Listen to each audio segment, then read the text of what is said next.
โดยอิงข้อตกลงของท่านนายกรัฐมนตรีว่าด้วยการรับรองเอาจำนวนตัดแสงในทั่วประเทศฉบับเลขที่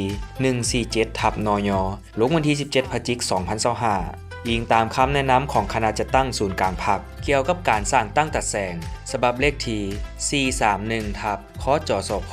ลงวันที่17 ตุลาคม 2025และข้อตกลงของเจ้าของนครหลวงเวียงจันทน์ว่าด้วยการรับรองเอาระเบียบคุ้มครองการเงินตัดแสงผ่านทางอิเล็กทรอนิกส์แผนกการเงินนครหลวงเวียงจันทน์ออกระเบียบคุ้มครองการเงินตัดแสงผ่านทางอิเล็กทรอนิกส์ฉบับเลขที่433/กงจำนวลงวันที่4 ธันวาคม 2025ระเบียบฉบับนี้กำหนดหลักการขั้นตอนระเบียบการสิทธิหน้าที่และความรับผิดชอบทางการเงินตัดแสงเพื่อยกสูงความสามารถจัดเก็บรายรับคุ้มครองรายจ่ายค่าบริการค่าธรรมเนียมให้ถูกต้องครบถ้วนโปร่งใสมีประสิทธิผลและเป็นเอกภาพในขอบเขตทั่วนครหลวงเวียงจันทน์แนใส่ยกสูงความเป็นเจ้าการและสร้างตัดแสงเป็นหัวหน่วยพัฒนาการเงินอย่างเข้มแข็งตามทิศเวียกงาน3สร้างดังนี้การเงินตัดแสงเป็นหัวหน่วยพื้นฐานของหน่วยงานเศรษฐกิจจัดตั้งขึ้นเพื่อจัดเก็บรายรับค่าธรรมเนียมค่าบริการต่างๆและปฏิบัติหน้าที่คุ้มครองการเงินตัดแสงให้มีความถูกต้องโปร่งใส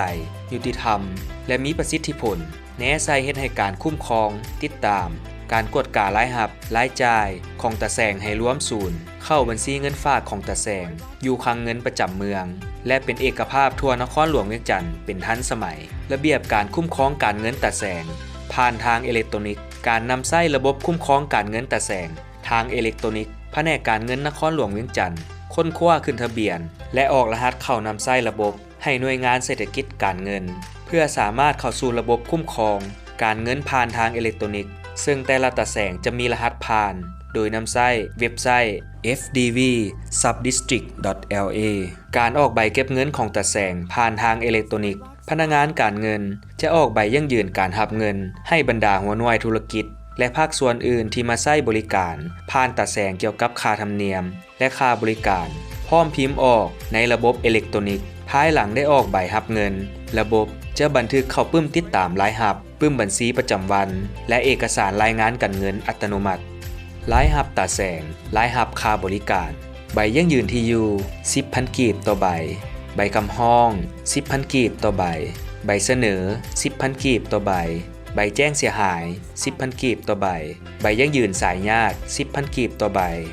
การรับเงินทุกรายรับค่าธรรมเนียมและค่าบริการที่ตาแสงได้รับต้องมอบเข้าบัญชีเงินฝากของตนที่เปิดบัญชีอยู่คลังเงินประจำเมืองรวมมี2วิธีคือ